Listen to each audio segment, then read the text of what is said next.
Bharat and welcome to Deaf Talks. This is Aadi Achint. आइए समझें geopolitics को एक भारतीय नजरिए से. So India has a mindset where it hits, it punches below its weight. We have to punch not above our weight. We have to punch not below our weight. We have to increase our weight and punch the post. ये हमारा सिद्धांत है. हम घर में घुस के मारेंगे.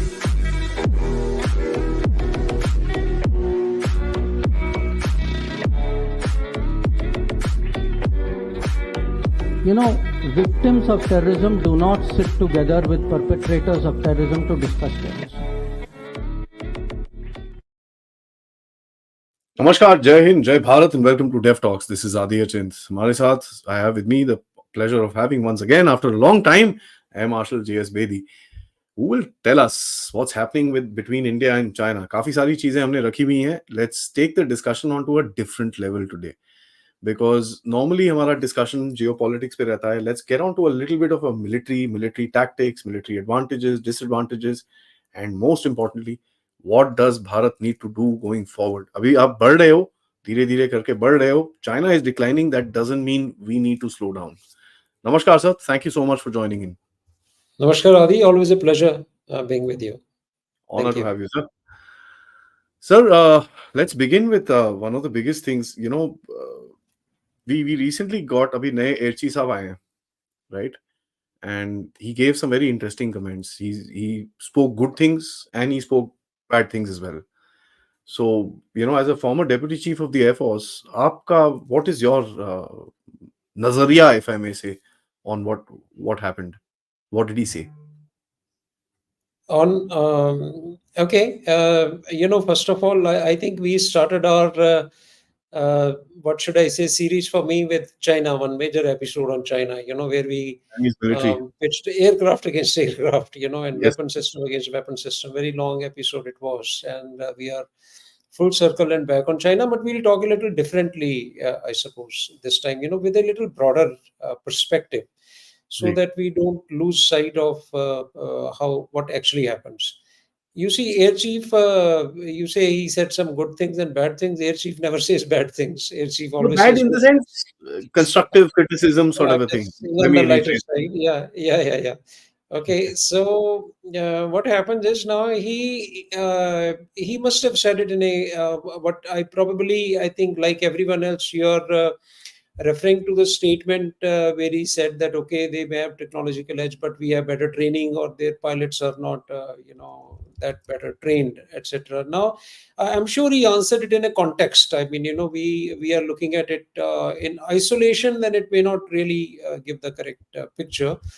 But when you put it in context, against in the backdrop of certain question answers which may have been happening, then it will probably fit in while clearing a situation. Okay. Ji. Now, broadly, if we say, if you look at it and very pragmatically, think about it. And okay, if I was to say that, okay, Chinese pilots lack training. Okay. And, someone who's observing or reading about China. Now, I was just reading about, China wants to be a world leader in space in 2050. Okay. And what does it want to do in space 2050? It says it's 17 priority areas. I'm talking just to draw an analogy and, put things in perspective. It says 17 priority areas it wants to, develop in, and which includes, it's looking at habitable planets, extraterrestrial life, exploring, the origins and evolution of, the mankind, understanding the nature of gravity, exploring quantum mechanism, etc. And it has divided it in three phases, now to 27, 28 to 35, and 36 to 50. And it says, now it wants to launch a lot of satellites between 28 to 35. It wants to establish a lunar research station there, that where people will be stationed at moon and doing some research. And between 36 to 50, it says, space science mission, 30 space science mission it wants to launch. Okay. And when you look at the other technology, we say, in like quantum, it is leaps and bound. It has gone J20s. It can make so many of them. That means engineering base is very, very strong. Or you look at the hypersonic, study for about 400 seconds plus scramjet operations, etc., etc. And when we come to missiles, it has got a potent rocket force. It is almost going to build 5 carriers, 3 carriers, whatever it is. Yes, setbacks in submarines, etc. And it's looking to match USA Hmm. now. And economy, if you overall see, probably almost 4 times the economy of India. uh, and budget, almost, I would say, 6 to 8 times budget, defense budget. Okay, so with all this, why is it that pilot training is not able to? I mean, why, with such an advanced country, what would make, why would it just leave this particular aspect and say that pilots are not well trained? I mean, I have world class engineers, I have technology, I have this, I have that, but pilots trained nahi hai, actually, The story doesn't fit somewhere, sir. Okay. So, but the point is, now that's what I said, that when Air Chief said it, he said it in a context probably. Yeah. And if I can draw the context, now let's say China, you say, when you generally read that, okay, you say who's got the largest naval fleet in the world? The Google will tell you China, because when you count the number of ships, China has the most of them.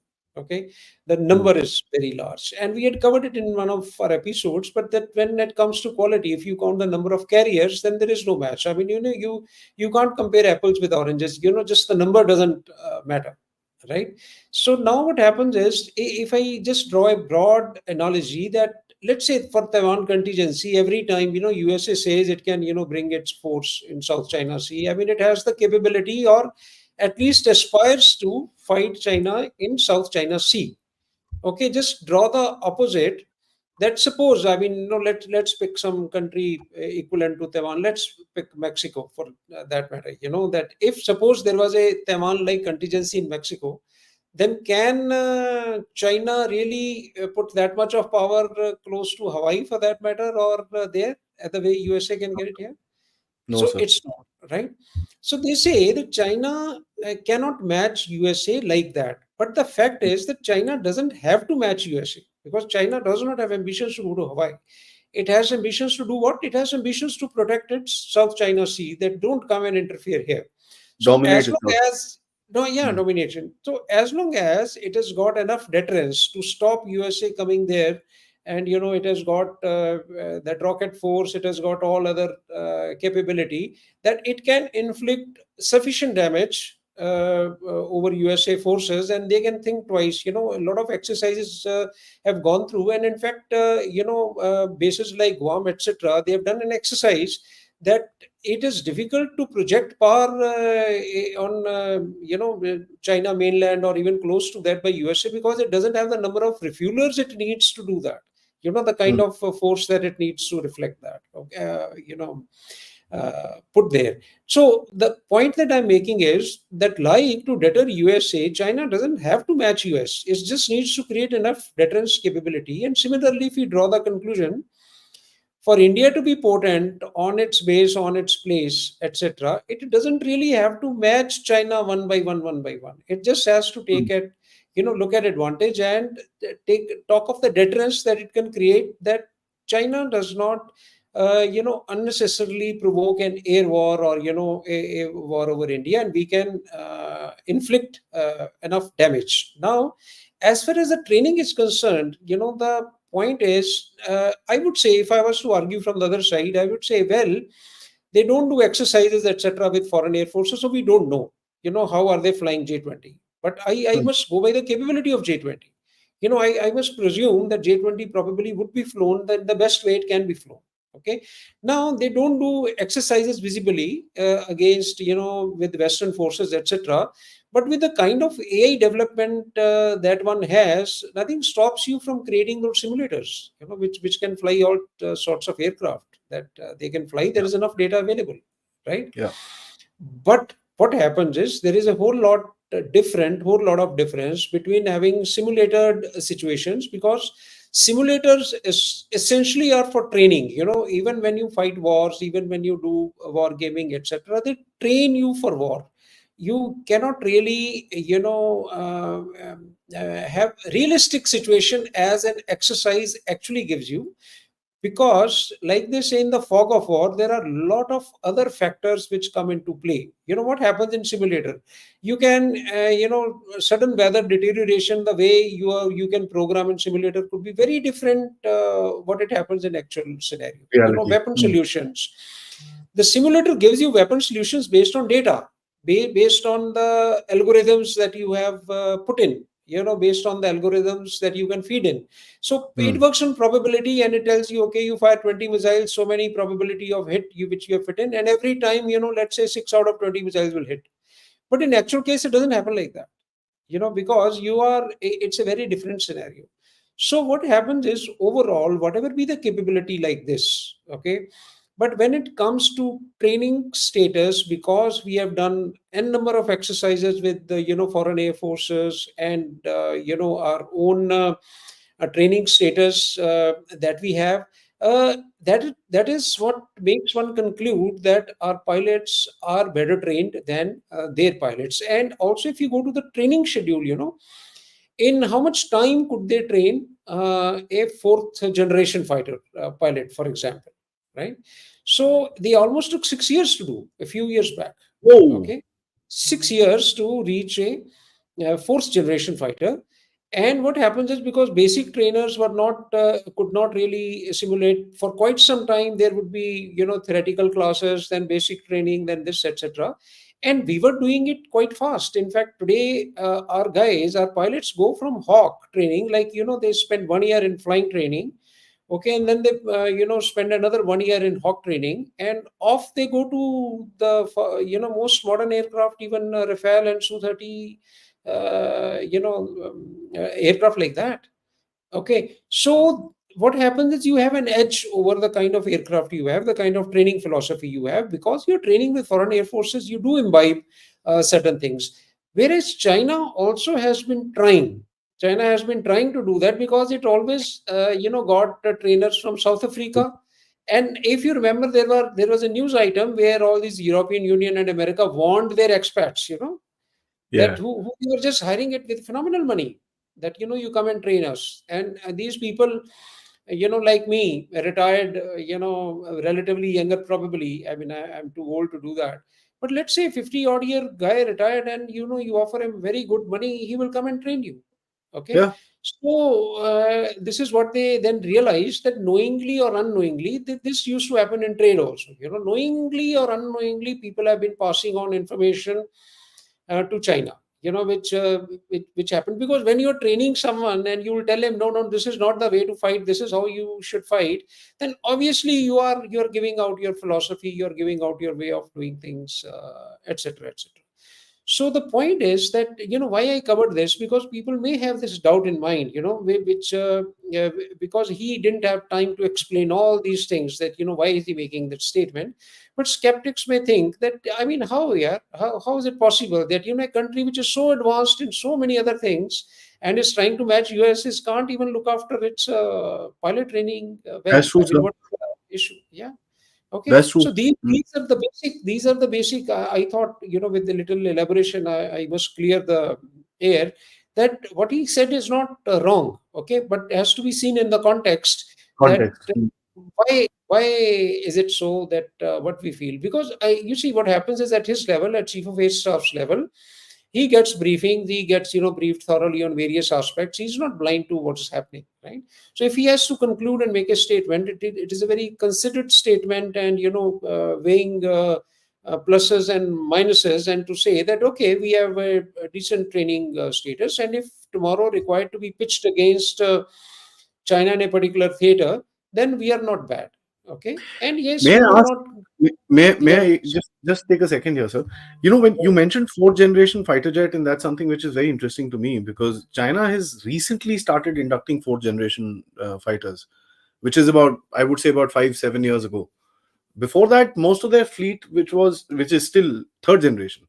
Like, Yeah, we've yeah. got our MiG-21s left in two squadrons and stuff like that, but they still have about, I think, 180 or 200 of them still operational, the F7s, which are still there, and they're using them actively and stuff. Although they showcase their shiny new ones. Uh, Yeah. the transition from a third generation to a fourth generation as a mentality for an air force, कितना time लगता है ये होते होते? No, no. See, what happens is every shift or every generation change. When we say, we also came from MiG 21s to Mirage 2000. Okay, Sir. and it took you about an year those days.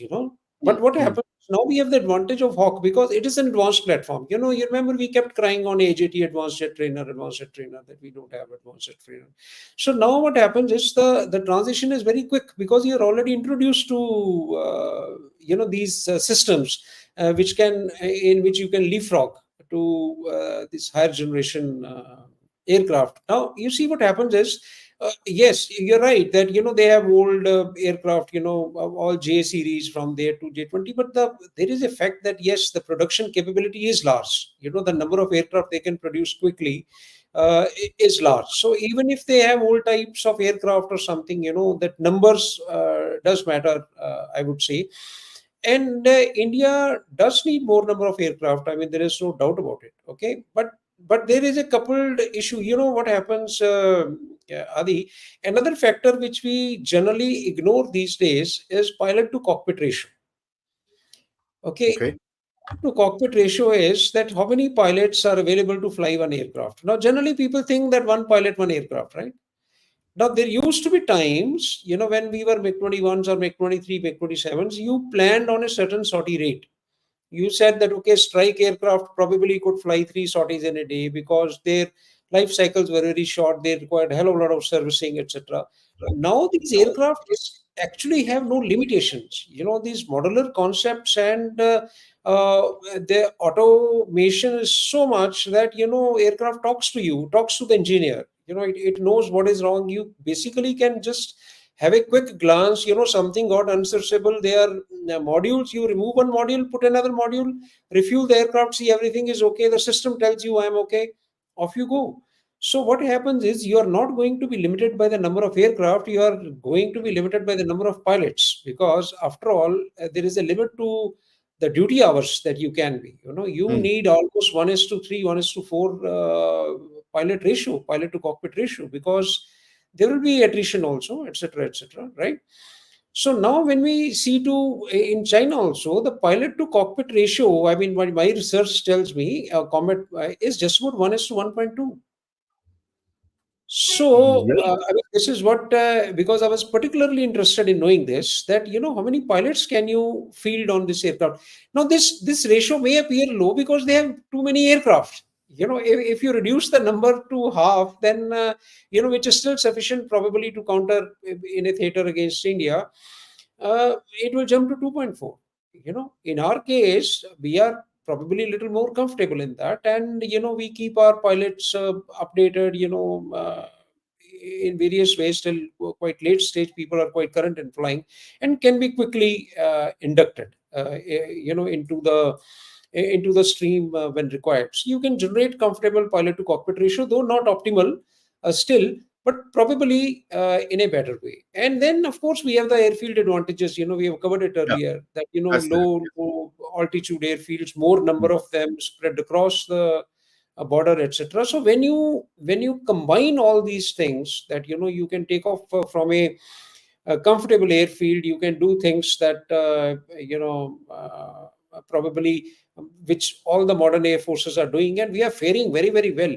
You see, who will you? I mean, if you're a sportsman, you don't go and play with someone who's very rudimentary. You don't enjoy doing that, right? You need a player of your level, Hmm.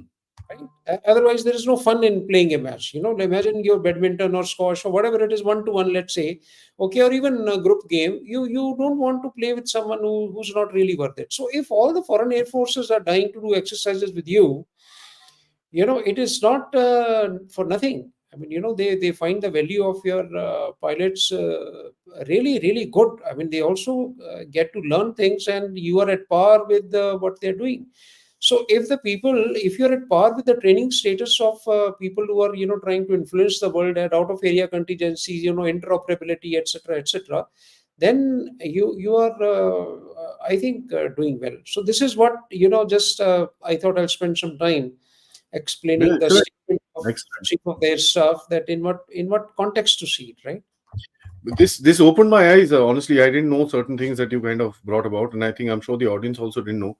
One interesting thing that I saw, and this talks about, we have issues with the terms of numbers and all that stuff, but more or less, let me just clear that up right now. That is a discussion which we've had like 50 times. There is an update which has come that November 1st onwards, your deliveries of the engines are also coming in.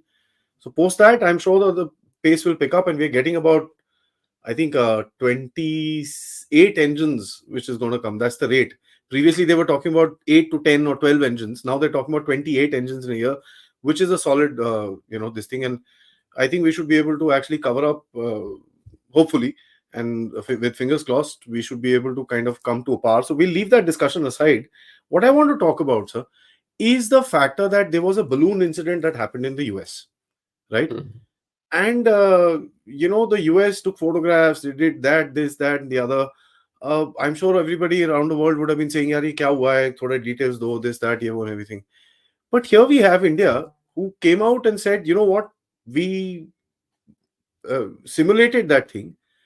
We floated a balloon at 55,000 height altitude, and we shot it down successfully."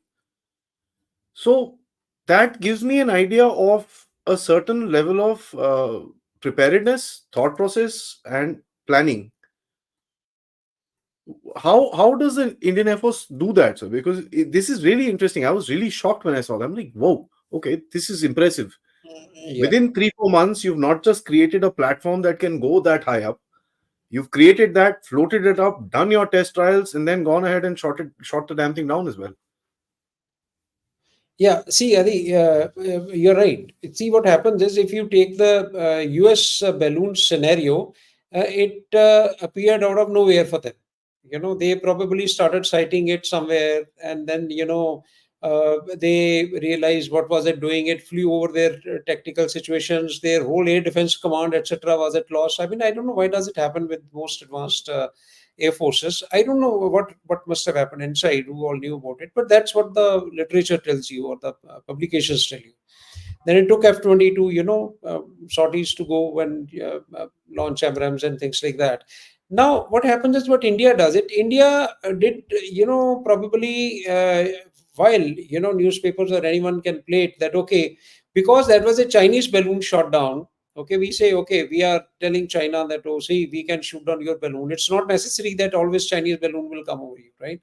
So it is a capability of Indian Air Force to tackle near space assets. Frankly speaking, I look at it like that.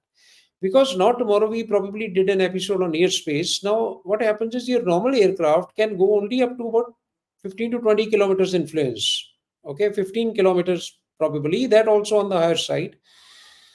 Okay, generally 10 to 12 kilometers is a reasonable height that a fighter can go to. Okay, fire missiles upwards, probably another whatever 10,000 feet. Okay, and your satellites are all, above 250 to Yeah, yeah. kilometers upward, 400 kilometers upward. So this whole lot 36,000. of space is vacant. Yeah, why? Because satellites can't come down and the aircraft can't go up. So all this space is vacant. Okay, because aircraft can't fly, it doesn't have atmosphere to fly.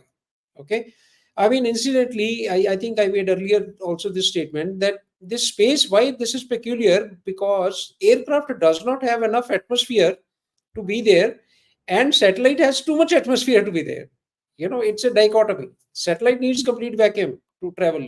That's why it's going around at 7 kilometers or 7.5 kilometers a second. It needs no resistance whatsoever. But at what 50 kilometers will offer is too much resistance for satellites to go at that speed. But aircraft has to produce lift. It needs a lot of air, a lot of power, and also its engines need that oxygen at that place to burn. But it doesn't have sufficient of that. So now Hmm. this is where balloons and these things came up, that near space, who will be in near space? Okay, that who exactly will be in a near space. So Yeah. we said that, okay, balloons can be there. So if a threat like that comes, then probably how to tackle them. So this is an exercise. Yes, to an extent, I mean, let's grant it that it was not a sudden thing. A lot of planning must have gone into, a lot of trials, simulations, etc. must have gone into. But yes, it's a demonstration of capability. You have to rehearse things after all. I mean, we do practice a to air missile firing, we do practice a to ground firing. So you are practicing. So this is another way of stating that okay, if a near threat, if a near space threat appears, then how are we going to tackle it? So we just demonstrated the capability that okay, if something is there, we can do it, which is an important aspect of Very just your important, sir. training stages. Yeah. Sir. So there are two things that I could join up for the next question. One is that there is a certain sense of deterrence, and I was reading certain papers of the military institutes in China, and they've suddenly, in over the past 3 4 months, started talking about Indian deterrence. Right? This was never the case before. What have we Mhm. done recently that they've suddenly started noticing? Yeah, these guys have certain amount of deterrence, and it's previously it used to be, oh, we will just rubbish this that that browbeating was there. Today, the same authors that I've been following for about 2 3 years, they are talking about deterrence that has been created in India, and they mention two things. One is restructuring of the forces, and two, they're talking about missile forces and stuff like that. So, has that kind of created such a deterrence for them that they would have to rethink their plans with regards to India? See, probably because we said earlier for quite some time what you call browbeating, because China, we were not preparing, we were not China centric. Our main Yeah, focus was towards Pakistan, and our capability building just continued to be, towards the Western neighbor. Okay, but now when we started looking at China, then the capability has to spruce up like that. It takes time. We probably did not have long range missiles then, which can threaten mainland China deep enough. Okay, and ballistic missiles, etc., generally were, it was thought that they were for nuclear arsenal, not for the conventional threat, because they could not have that kind of accuracy. But now I think we are doing well in this field, and they would know that what kind of missile development is going on in our DRDO labs, etc. Okay, I mean, there is enough literature in the open domain. It may not tell you exactly what the warhead is and what kind of guidance systems, etc., of etc. course. Hmm. But the fact is that they can really travel long range and do the damage. We have demonstrated air launch capability. We have good aircraft. We have, like we said, good training status, etc., which is deterrence enough for anyone to venture into this. And the very fact, earlier India was not talking much about China. So China, probably these authors you're talking of were happy about it, or were comfortable or cozy about it. But now our every literature talks of it. If anyone who's reading about, let's say, India's disposition, That's, that's true. and every author, every single author, you Google up any guy who's writing, he is just writing about China, that how to tackle China, how to counter China. And I have attended so many seminars on specifically Indo-China, where think tanks are only talking of India, China, or how to counter China threat. Now, if so much is being talked about, what to do against China, a lot of ideas developed, a lot of recommendations are made, a lot of theory will translate into practical, and a lot of it will lead to product generation, actually weapon systems. So if all that is going to happen, I think it is enough for wise men to start thinking. I mean, you don't have to wait for weapon to develop to say that they are creating deterrence. I think your thinking, your disposition itself should be good enough to guide your adversary, that oh, you're getting serious. So if those guys are writing now that we are creating enough deterrence, I think they are in place, and they're doing the wise thing to anticipate in advance that oh, something is happening there. Yeah, it was very interesting to me. I've never seen deterrence a word used for India. And they spoke about, oh, we need to find, new ways of tackling this problem. They've got missile systems that can now reach certain areas. They've got the Hmm. Rafale, which they were worried about. They spoke about pilot training. Yes, they did mention it, not that much. It wasn't. They said Indian pilots are well trained. They didn't talk about Hmm. these Yeah. pilots and this and that. So that was very interesting to me. Sir, apart from that, there are two. Before I kind of end the show with R&D, because that's something I'm sure you're going to be very passionate in talking about. I want to ask you about the range extension that the Indian Air Mhm. Force is now going across with force extenders that we are buying up, and kind of doing up within the country, and of course the now permanent deployment which is coming across in the Andaman's Nicobar Island, and of course the future deployments in the Algier Island, in the various different outposts that we are getting. How do you see this as a extension of the range for the Indian Air Force itself, Indian Air Force, or the Indian air power, which Yeah. will include the naval air power as well? Absolutely. Yeah. You see, what happens is that I mean, longer arm is always better, right? You have to have a longer arm to, I mean, the example they give of boxer with a longer arm always has an edge, right? So Yeah. what happens is we, as far as these force multipliers are concerned, you talk of evacs, you talk of refuelers. I mean, there aren't sufficient in number as of now. The effort is on to get a whole lot of them. There's a lot of writing on this aspect, that how badly we need more number of refuelers. And like I said, a country like USA with hordes of them finds it difficult to project power in a certain scenario.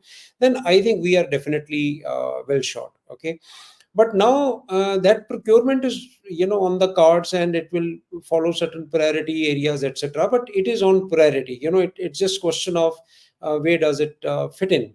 But positioning our, let's say, Su-30 flight, across on an island, or far into the sea, etc., is definitely required, because you may be called upon to defend a fleet, or some aircraft, and Air Force has always assured Navy that it will provide air power from the shore. I've been myself in Trivandrum, and we Su-30s moved to Tanjavur. Otherwise, nobody ever thought South was a very serene kind of thing. Nobody ever saw fighter aircraft deployed there. I mean, only fighters were in Bangalore, and HAL who were doing A tests there. Otherwise, there was nothing. And, Madras, like training academy. You see, traditionally, all the training academies, etc., were in the south, because it was considered safe. It was considered very, far from borders, etc., and only training aircraft flew. But now you see, we've got the presence. We've extended it to Tanjavur for what? Basically for projection of firepower on the shore, and also if you talk of Andaman Nicobar Islands, etc., that far. So that is till you get a lot of refuelers. But even if you get refuelers, they time it takes if you have to get airborne from deep inside and go somewhere.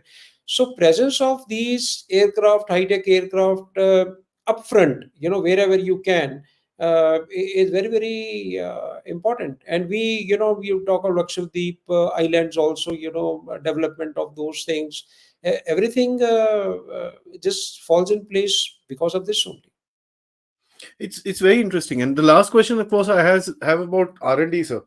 Your call as an experienced aviator, deputy chief of the Indian Air Force, former deputy chief of the Indian Air Force, where do you want to see, R&D being focused at? Yeah, People I will mean, say I jet just engines. People will yeah, say jet engines and this and that.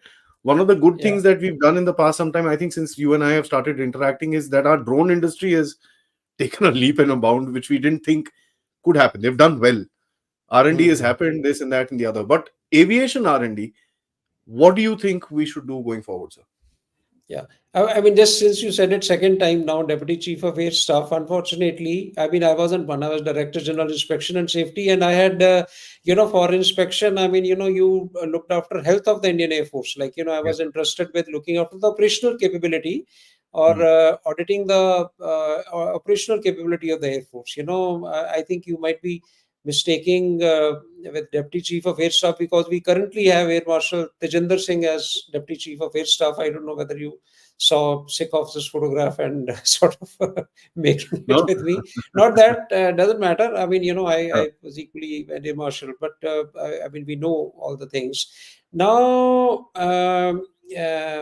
that is one thing. And you were talking, I think I skipped your question in this R&D, sir. narration R&D. of R&D. R&D, What of should course. No, be I thought your maybe we said what should be something your else.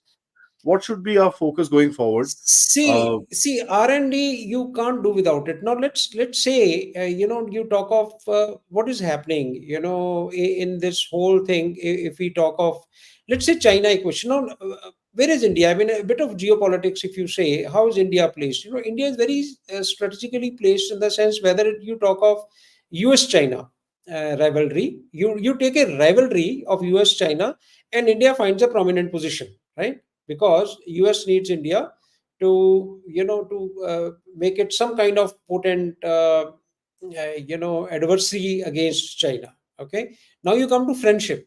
You see mm, Russia China friendship which is brewing up. Okay, India again plays an important role because it has been a traditional ally of Russia, and Russia has to be very careful that it does not go too far, or which how does it play its China card so that India stays an ally. Okay, so what happens is under these conditions, now while you are comfortably placed, you have to grow also. Now how do you grow? You'll be surprised that when you talk of Atmanirbharta, R&D is what it's towards Atmanirbharta. Okay, and again, when we talk of that, okay, you have to be self-reliant. And now, if you introspect your supply chain, you'll be surprised to see that how much interdependence has been on Chinese product.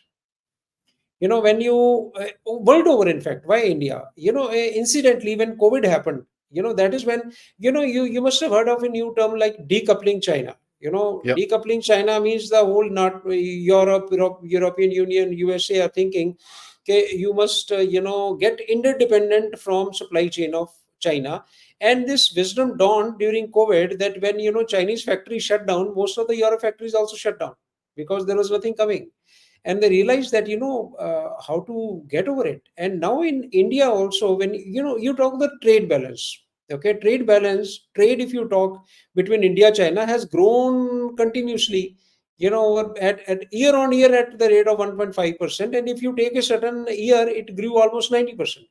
Now Mm, we are at $136 billion trade between India and China. But the sad part is that that negative trade balance is more than $100 billion. While we export things worth about 10-12 billion dollars, you import more than $120 billion. Okay, and what are you importing it with? You are importing it all these a whole lot of things. I mean, your maybe drone parts, your other technology, your API, your hydrogen or the semiconductors. Now that is why USA banned. Now it realized that it is getting edge in AI and clouds, etc., because of this semiconductors presence.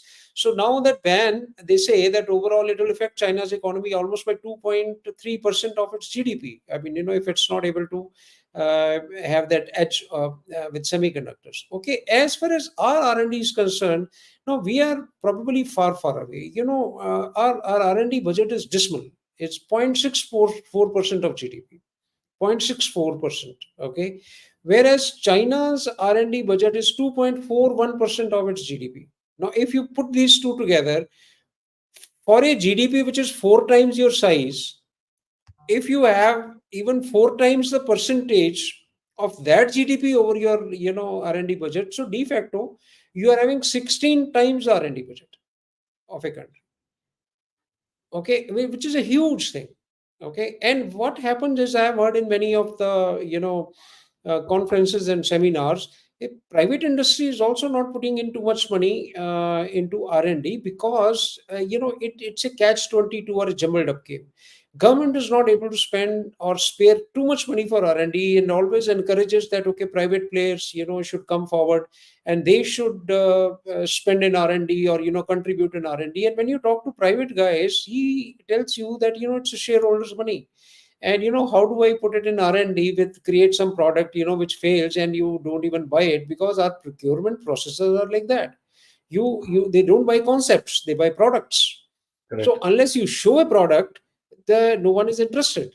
Now to get to that product, there is a huge lot of money which is going to be sunk in. So I think this is an impasse kind of thing which we have to get over. We will get over. I think you become a little more comfortable. Your other economic indicators, come up, and we realize, so far what has happened. There are, I mean, probably it needs another episode, but deep rooted economic play out has been in this, what where we are. What happens, China probably at some time invested a lot of money in India, when, and we had at some time, I think, if I'm not wrong, 0% import rate, zero import trade on import duty on certain goods, because they were pumping in a lot of money. So let's say when they invested in India, what did India do with that money? It used that money probably to buy Chinese goods only. Okay, so it was easier to just import stuff and sell it for, that. Let's say if I was a businessman, it was more difficult to make the same thing and then import it ready-made format and just sell it. Okay, but now people are getting conscious of it, like you must have heard of I2U2. There is a grouping, India, Israel and USA and UAE, basically to snub the Chinese influence in West Asia. Hmm. It started when BRI came up. Okay, and that is when they said that okay, they have to stop this. Now what happened is, everywhere you have to stop this their influence, but how will you do it? This needs R&D. Now you see, you cannot have India, we have talked of transfer of technology. Just now you said that so many engines will come up, okay, and we go everywhere and we say, okay, we will do business with you, but what is the transfer of technology? Okay, Hmm. now what happens is, it takes effort. Now if you talk of decoupling of China, what USA and European Union talks, China started decoupling much before them. In 2016, China took two initiatives of decoupling. They called it, one is made in China, and second was double circulation policy. you Yeah. know Didn't that work. That's a different story, but they planned ahead. they planned ahead. Okay, Hmm. so now what happens is, now you have to take those drastic steps. So what happens is, you have to make your goods competitive. If today you can't just keep saying ban those things, and there is nothing else to buy. Very You have to be smart the about it. Hmm. you got to be smart about it. In one of the conferences, there was a young girl, and she brought up this point. She said, okay, you say don't ban Chinese goods, ban this, ban that. Now I have an aspiration. I can't buy a iPhone 16. Okay, I don't know whether I'll be able to make a house or not, but if some smartphone comes cheap to me and serves my purpose, why really shouldn't I do that? So why don't you create an Indian product of equal standards? Then people will automatically stop buying. What China did, they started doing that. They invested in domestic circulation a hell of a lot, rather than putting on export. No, because we at some time had to get into exports, we had to get foreign exchange, we had to do this. So what are you exporting? With the supply chain of China got so deeply embedded in you, which helped you export things, make something quick fix, but you really didn't become competitive. You did not become competitive in your own market. So this R&D is required from that point of view, that if you have to get into defense, you can't live with, I mean, I get passionate about it. You can't have sense of entitlement as in India, that we are a very noble country, so I am entitled that please come and give your technology to me. Hmm. Remember, it takes years and years and years and billions and trillions of dollars to make a product, or to invent, or to innovate, or to reach a particular product. No one is Hmm. going to part with it just like that. Just because I feel that, yes, please give your technology to me. It will Yeah. always, it is very difficult, right? Yeah. And what happens is, then you're always trailing. That means someone has to develop a technology and then pass it on to you. We have to go very aggressive about it. I think it's not difficult. We can do so many other things, wherever, if the government goes aggressive and it says, gives a diktat that, do whatever it takes. Now, you see, what happens is, why, I don't know, why are we not thinking of technology transfer on the upper deck, that is on the brain level? There are so many Indians. Every Indian goes outside and develops something new, and we are so proud of it. We say, oh, he's an Indian, he has done this, he's gone Hmm. to in the space, he's an Indian, he's done this thing in NASA, he's an Indian origin. Okay, but the fact is that, why don't you get those guys? Why couldn't they do well here, and why have they done well there? Because they got the ecosystem there. Yeah. They got the place to play, right? So why don't we provide the same place, get those guys here, let them open factories. Now startups which come up, and I come across a lot of people in space or domain, they have done their bit in work with NASA. They've come here now, and they want to do something in India. So now Hmm. I think we need to encourage these kind of people who actually have knowledge and not run of the mill guys. You differentiate between people who have just like me, probably just I want to be entrepreneur. I open a startup and say, okay, I'm also a startup. I also want to do. Vis-a-vis a guy probably who's worked 30 years in the US on systems, and he wants to come and open a startup there. If you have to choose between the two, I think you got to pick and choose rightly, that who should you give preference to, and so that your aim should be single aim, that I have to develop this technology in house, whatever it takes. And I think moment you have that aggressiveness, it will come probably. I am not saying it will not come, but probably it's taking time. So I think a lot needs to be done on R&D sector. Government needs to give push, private sector needs to give push. No, there's no question, sir. I think the private sector, in my opinion, and government can't do everything. It's the private sector that needs to take the lead. There's just no question about it. And of course, there is a lot which is uh, happening, but a lot more needs to be done. There's just no way about it. We've just started doing private sector involvement in defense uh, industry, and something that I want to share with you. There's this guy called DG Propulsions. Have you ever heard of him, sir? Mhm. Mhm. Mhm. Have you seen? Small little jet Yeah. engine he's made. Itna sa Yeah. hai. Mhm. Mhm. Mhm. Amazing stuff. 4 kg jet engine producing 40 kg thrust. Yeah. Yeah. It's the private guys who have the spirit to do stuff, and these guys are doing well. He's already got a government contract and a patent, by the way, and he's kind of he's now taking that whole thing forward. And I had him on the platform. Very proud of the guy. Mhm. So Yeah. he started his company in his garage in in Hmm. Chandigarh. Hmm. Garage में बैठ के jet Hmm. engine बना Yeah. रहा Yeah. था. Yeah. Yeah. Yeah. See, So passion is, if you're passionate about something, then you will do stuff. yeah, fantastic stuff. So I personally feel that it has to be the owners of the private sector to take this thing forward. Maybe wrong, maybe right. I mean, that's just my kind of analysis. But in any case, sir, let's get into some questions. There are loads of questions. Guys, please like the video, subscribe to the channel. Most importantly, share this with your friends and families. And of course, you guys can contribute towards this channel using the QR code, PayPal, or super stickers or super chats. Let's get into your questions. But before that, I want to acknowledge two members, Kiranji and Kinshukji. Thank you so much. I apologize if I mispronounce your name. And of course, our house super lady, Sarvani ji, for donating another membership. She does that every day. Thank you so much. I'm so grateful to you. Karthik ji, thank you. So, what is the importance of the 3.5 billion 31 MQ9 drones? What's so special in them? Oh, they're very potent platforms. Now, what happens is, why should we buy this? We so far had they're basically surveillance drones, right? Okay. Now, searchers and herons, okay, but they had their limitations. They were more of a reconnaissance platforms. Okay, these are surveillance platforms. Now, the Hmm. difference between reconnaissance and surveillance is like torch and floodlight. Yes, sir. Okay, so what happens is reconnaissance essentially needs for you to know something, that something is somewhere and you just want to confirm it, is it there or not there. So you know the area, you know the objects, you go with a torchlight and look in a certain area, and either you confirm its presence or you confirm its absence, right? But if you don't know, that something could be anywhere, like for example, locating a prisoner escaping a prison, you Hmm. don't know where will it happen. It could happen anywhere. So you can't guard the prison with torches, right? You need floodlights.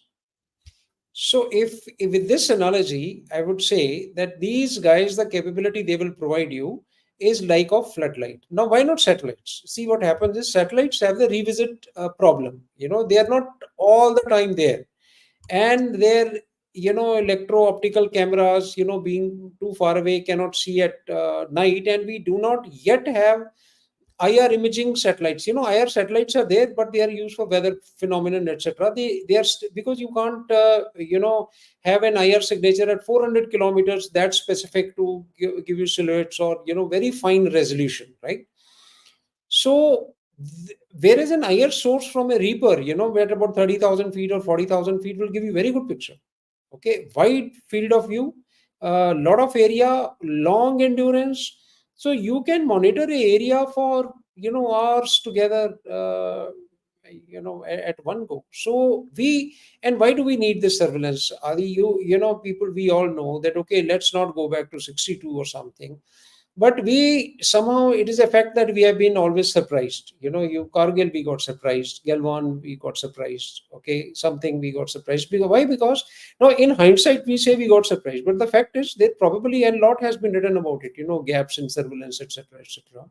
So it's a very conscious decision that you must mean. How will your force fight here? It needs to know. Intelligence is a very basic requirement of warfare, right? So if you do not have adequate intelligence only, then how are you going to really plan and do things? Okay, where will Correct. you project your force? Economy of effort. How will you do that? So these platforms, a kind of capability they bring with them is phenomenal. Okay, so I think the surveillance capability of India will go way high, and it's not just like that, because Navy has been using these on lease, these platforms, and they proved they work. And only after that we have gone into this particular purchase. So next is Vikranji. Thank you. If Rafael and GAA is GAA equipped, I don't know what that means. Dassault plans GAN by 2030, late instead of MFRA, or to go for the TBDF AMCA. Full on jet project should have been top priority from the start. What is gone is More gone. of a What is the bus now? comment. Yeah, yeah. Right, so that is under the bus. But what do you think, is should there be a combined effort to look for the MFRA to, rather than going for separate MFRAs, combine it towards this TBDF sort of a system, which is a, I don't know. See, these are decisions based on capabilities. I mean, you need whatever you call it. You need multi-role fighter aircraft, basically. Whatever name you call it, and whatever, depending on how much effort you have, how much capability or capacity you have to get into this thing. But everything is in the card. You go to air show, probably you will see one very shortly. You will have a model of TED-BF also. You will have a model of MCA. You will have a model of MRFA. You will have this, and even the certain, if foreign air forces come, they also put up an aircraft and call it MCA. I've seen one Russian model calling it MCA only. I Yeah, mean, they're getting into tailor-made kind of thing from that point of view. true.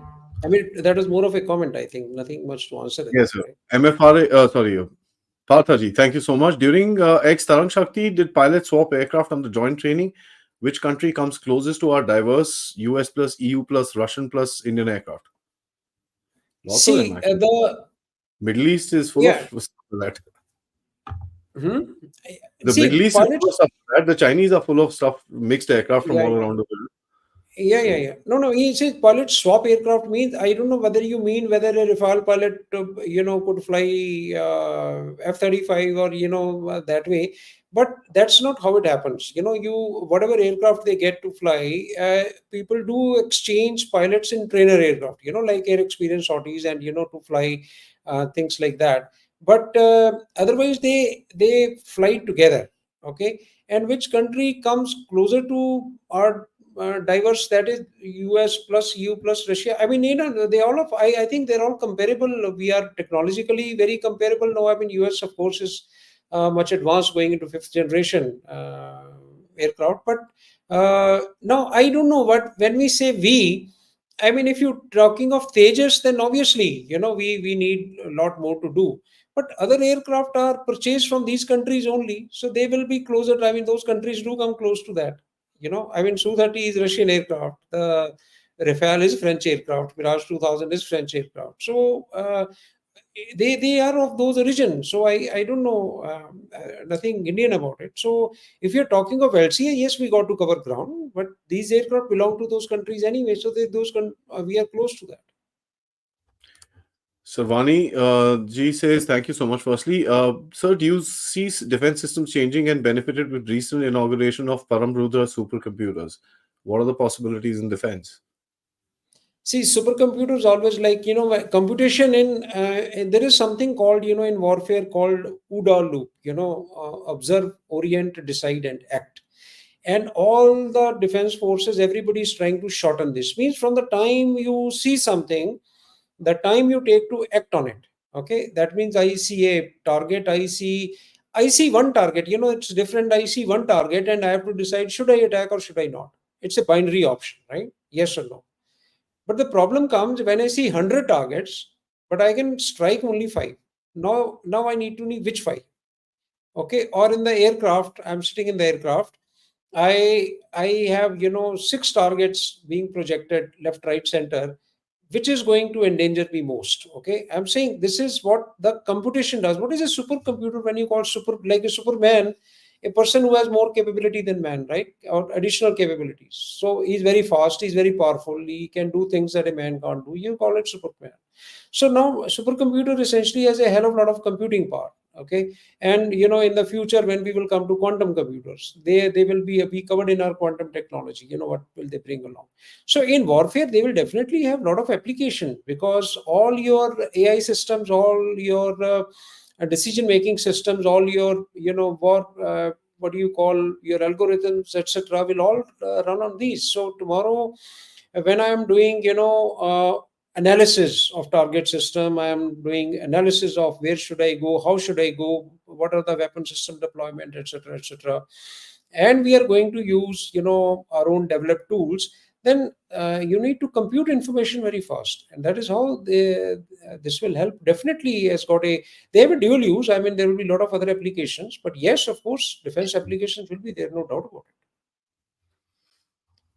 Shubh, that's up. Thank you so much. Welcome back, Marshal Bedi. If GE keeps on delaying Thank 404 you. engines, even more that the IF have backup plans for the Mark 1A fleet, and do you think the contract for 414 with the US GE is again wise? Guys, let me just clear something up. 414 is on time. There's no delays in 414.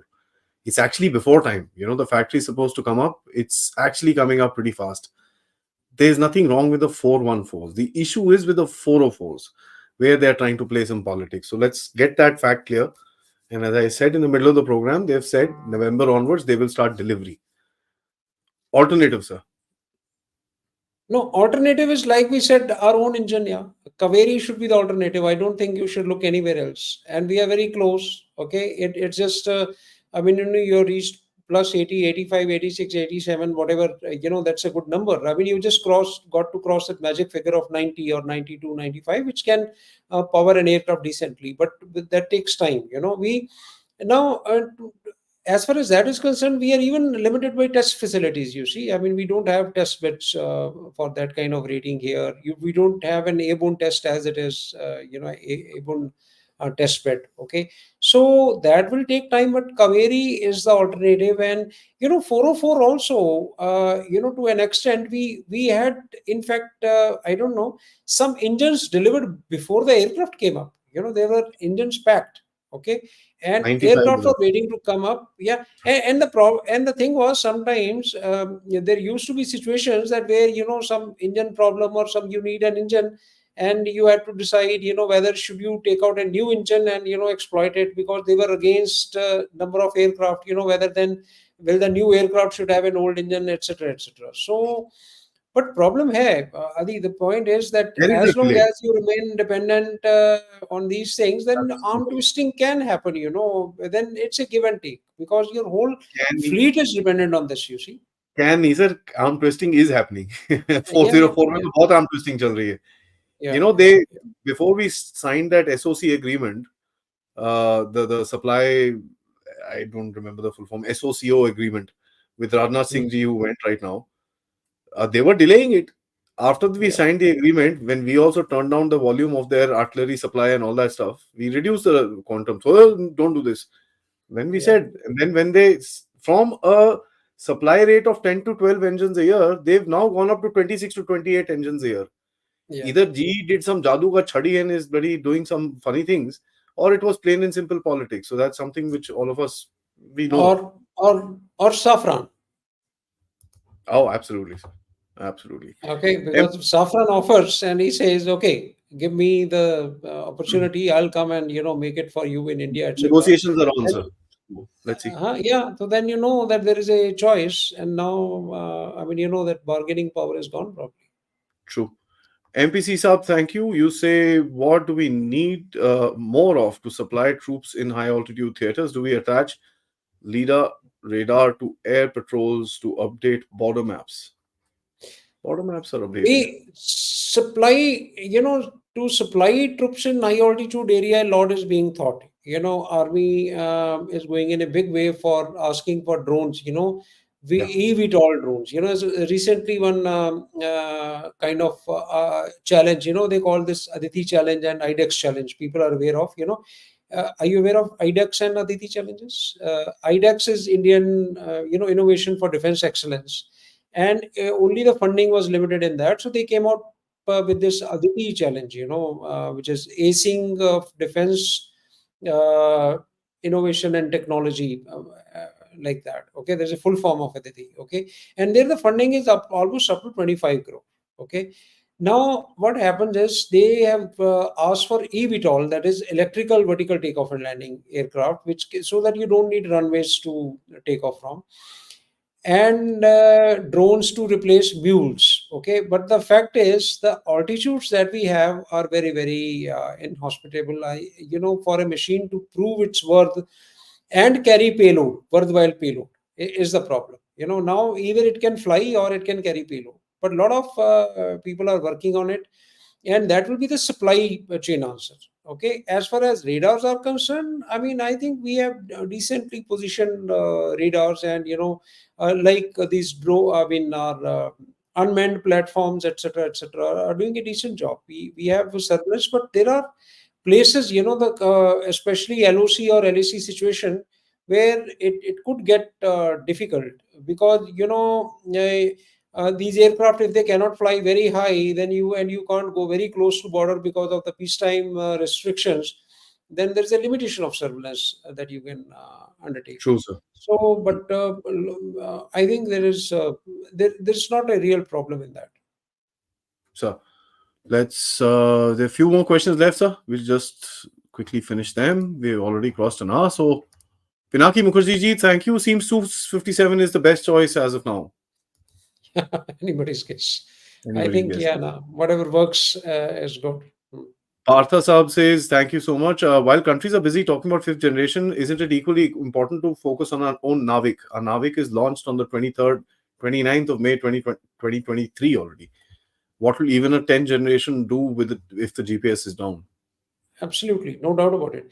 What happens is NAVIC is the requirement. Not, I mean, so much. NAVIC is requirement. Our own operating system is requirement. The Bharos is launched, but it has to mature up. Okay, so now the thing is, what happens is it is very important for weapon system guidance. It's not, NAVIC. What happens is it's not that aircraft has to go from place A to place B. That pilot is there. It can probably navigate. I mean, what did we have? Most of the aircraft did not have GPS. We all got trained on MiG-21 total eyeball navigation. Looking at rivers and roads, and on the map you navigated.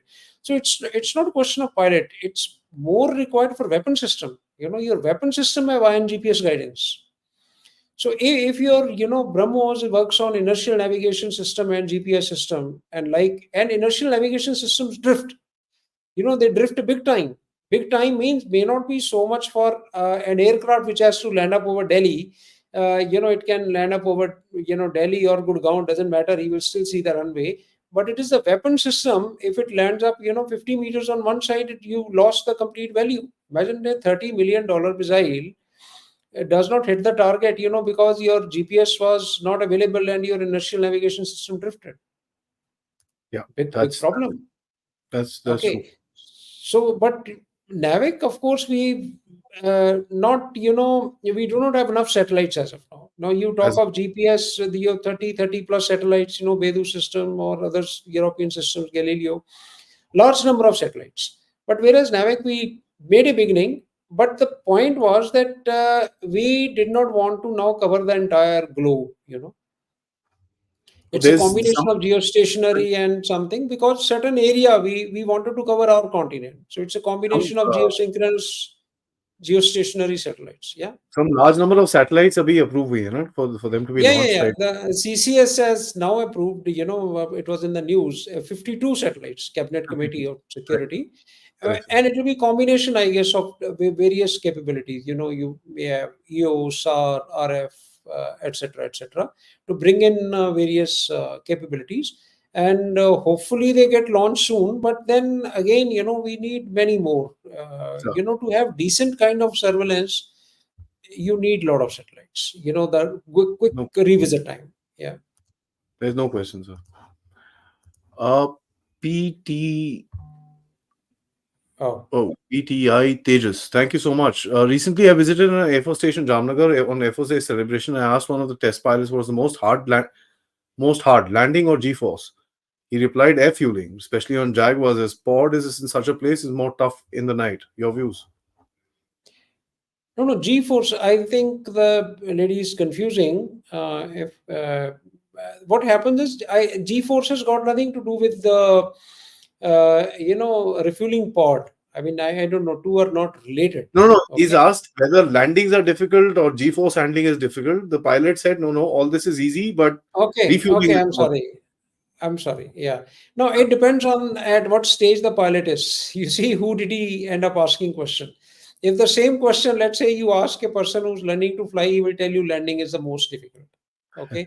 If you ask an ASF pilot, like, Mirage 2000, sustaining 9G for prolonged period of time is not easy. It takes a lot of toll on you. And refueling, yes, I mean, when you are night refueling, you are doing dark night, you can get disorientated, you have to make precise contact. Imagine the speed difference between a fighter and the refueler aircraft, which is refueling you. Okay. And then, reeling in, reeling out, that, there is a probe that you have to precisely insert, and if you are little slow, it will come out. If you're a little faster, you can go in. Yes, it is definitely a very challenging exercise, but like I said, I think the answer would depend from On pilot the to pilot. right, sir. Atul Saab, thank you so much. You said, do you see IAF getting Tejas Mark 1 delivered in the near future? Also, how much time will it take to recover falling strength? Or we recover before we start to regret? Tejas Mark 1 is already there. Mark 2, probably, if he meant, I don't know. I mean, Mark 1A and Mark 2 are on the cards. Mark 1, we are already flying. Okay. Yes. And falling strength means falling strength of aircraft, with aircraft being phased out. There is a LTTPP, like long term, plan, which is worked out. And I'm sure Air Force is conscious of it, what is to be inducted when. And if the number falls or something like that, I mean, just to keep your security quotient high, probably, import option is always there. People, I mean, you won't let the strength go below the critical point or something like that, where it affects your basic security needs. Indeed, sir. Raj Dhaliwal Saab, thank you so much. You say Jai Hind Saab, Sat Sri Akal. Thank you. Bedi sir, can't we use swarm drones against the enemy aircraft and missiles, inducing bird strike like phenomenon? Is it possible or not? Your thoughts? No, no. See, swarm drones, that will be very rudimentary use of swarm drones, against aircraft and missiles, because what happens is aircrafts can maneuver. I mean, you can't maneuver a swarm to hit an aircraft. Like, aircraft is not not being, I mean, pilot is looking for, if a pilot can avoid a bird, pilot can avoid a drone, and they don't fly very fast. You see, the purpose of swarm drone is very, very different. Okay, purpose of swarm drones is not to hit enemy aircrafts in the air, right? So I don't think that is a suitable proposition. The aim of swarm drones is saturation of your air defense areas. Okay, and saturate your missile systems, saturate your radar systems. Okay, or create damage if they are armed or they are kamikaze types. Your forces, etc., etc. They are more legitimate targets. And why swarm? Because they are in large numbers, and you need more assets to destroy them, and they take a lot of your attention. I mean, it's not one on one. But yes, they will remain vulnerable also, because I don't. I mean, if you know, I'm sure your audience knows that swarms. When you say swarms, are not like these typical shows that we watch, on New Year or on this thing where hundreds of chota drones, emitting different lights, are making patterns in the air. Okay, that's for show purpose. That is swarm. Anything more than 3 4 aircraft, qualifies to be called swarm. But when you fly them for defense purposes, they have a very, very different connotation, and all of them are talking to each other. There is a rule book. There is a rule book by which swarms fly. Means you write the rules for them, that okay, each drone will, like, let's say you see hundreds drones in a swarm. It's not that 100 pilots are flying them, right? It is just single, or they could be autonomous also. But the rules have been written, rules of the games have been written, that okay, no drone will come closer to each other by, let's say, whatever distance you specify, 1 meter, 2 meters, or whatever it is. So they automatically maneuver, means they're communicating with each other. Now if you take out this communication link which is existing between them, somehow, let's say shooting down one drone through your lasers, or through RF jamming, or through other things, probably they can be tackled very well. And that is, HPM is one great threat. Lasers still may not be, because it will focus only on one. But if you have HPM interference between them, they can remain quite vulnerable to disruption. But aircraft in the air, or a missile is not legitimate targets for this kind of configuration. So, uh, Suman Awasthi ji says, your thoughts on unmanned drone wingman for the fighter pilot? How can it change benefits for the pilot even when our Air Force will have it? How will it look? Yeah, this man-unmanned teaming, or CCA combat collaborative aircraft option, now US is testing it on F-16, AI-powered F-16. But why man-unmanned teaming? It will be good idea. You see, what happens is, uh, there can be one leader, like one manned and controlling probably more than one unmanned aircraft around it. You see, when we are talking of extending your reach, now within your communication range, okay, by which the pilot can talk to these unmanned systems, you have too many people around you. So let's say, even if I'm carrying a missile which does not have that kind of range, or I have a unmanned buddy, who's flying 50 kilometers ahead of me with a similar missile, I've extended the range of my missile by 50 kilometers. You see? And That's also, you have presented a target system, which is unmanned. So even if enemy aircraft, has to tackle something, without coming close, you can keep this manned platform for a later day use safe. Not that I'm not saying you're carrying them as fodder. They are going to do a lot of work. Okay, and simultaneously you can assign targets. They can carry it with, and most important, let's say if tomorrow they were to get in a dogfight, what we say, in unmanned platform aircraft will have no limitation of G, other no limitations of G of pilot. Like nowadays, aircraft can probably sustain more G force. It is pilot limited. Pilot can't go beyond a G force. So let's say tomorrow, if an aircraft could maneuver at 11G, 12G, it will be total game changer. We still don't have that kind of capability. true. So now you can pitch these aircraft. The only advancements are coming. I mean, if they get into fight scenario, close combat, or even beyond visual range, etc. You Yeah. can have the Mm. your arms extended. That 5 6 guys flying around you, 25, 30, 50 kilometers will be a different game altogether. Yeah, yeah. It changes the game completely. Yeah. Uh, Vivek says, we need more S400 batteries, maybe even S500 to cover up our airspace at the time of saturated by drones. Now, Layered head. S-400 is a ballistic missile defense. It's very expensive. You don't use it against drones, I guess. What we have been seeing in Russia, S-200 or something. It is a different, maybe a plenty of them, but we bought for a different purpose altogether. We have other systems to tackle drones. I mean, I don't think we need to buy more S-100s to tackle drones. Yeah, the L-band Not a, radars and not stuff a like that. combination. The L-band radars It's and for a stuff like different that. purpose altogether. Yeah. Yeah, yeah. As a matter of fact, we've got very good counter drone systems. So there's, I mean, that one And area. a lot of work is happening. A lot of people are now interested in it, and even government and forces are telling people to come up with good anti-drone system, which unfortunately lacked. Yes, sir. It's always that when people start developing drones, you continue keep developing drones, and you think that only you are going to use drones, no one else will. So Hmm. the counter drone capability lacks. Correct, sir. Any counter, always takes a backseat. But now I Uh, think we have woken up to the idea. And last one for the evening, Batraji says, Marshal sir, your thoughts on medium weight transport helicopter? Are we developing them in house or still dependent on foreign suppliers? What are its implications? I think we will. Medium weight transport helicopter, is always required. I mean, we bought Chinooks now. You see, the very fact that they are required. Otherwise, why would we buy them, right? So there is no question of them not requiring, any air force requiring it, because it's a gap. It fills the gap between fixed wing aircraft and a pure helicopter, small helicopter. Wherever you have to carry weight, excessive weight in a situation where the landing strips are not available, this will be done. But I think moment slowly we will get into that. Incidentally, HL ka helicopter division has done really well. Yep. From the beginning, ALH lot of problems. Then the user interface, people talk, and we kept at it.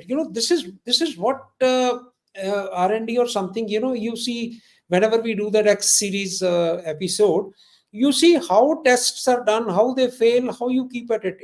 There was a lot of, at one time, lot of adverse publicity for ALH, कि एक वहां land कर गया, वहां खराब हो गया, वहां पे force landing, air force landing, this that etcetera. But ठीक है यार, it is our aircraft, we made it, and we will keep at it, and they continue to improve on it, etc., and we've come I mean, we have our LCA, sorry, I mean, ALH, we have LCH, we have a whole lot of things. So now what happens is, slowly I think we should be able to make, I mean, though may not be in the very near future, but I guess, before medium lift helicopter, what you will need to make is your own transport aircraft. No, honestly, I'm pretty impressed with the way that the choppers have come up, sir. Yeah, Uh, yeah, there's no question about it because uh, the way that we've gone ahead with the choppers, and we have now come to a point where we are actually developing something like a Prachand. Impressive, yeah, absolutely impressive. absolutely, There's just no question about it. Absolutely impressive. absolutely. Sergi, always a pleasure talking to you because we talk about stuff that I don't talk about on my channel, only with you, which is, technology and aviation and stuff like that. Normally, I don't talk about all that on my channel because I find it to be a little beyond my scope of discussion. हम थोड़े geopolitical वाले लोग हैं. But I really love talking to you, sir, because we learn quite a bit. And I think the next one, we've promised the audience too many times. I think now we need to come up with the uh, X Series, yeah. series show. It'll be So there interesting. are, Yeah, we will do that. let's do this, sir.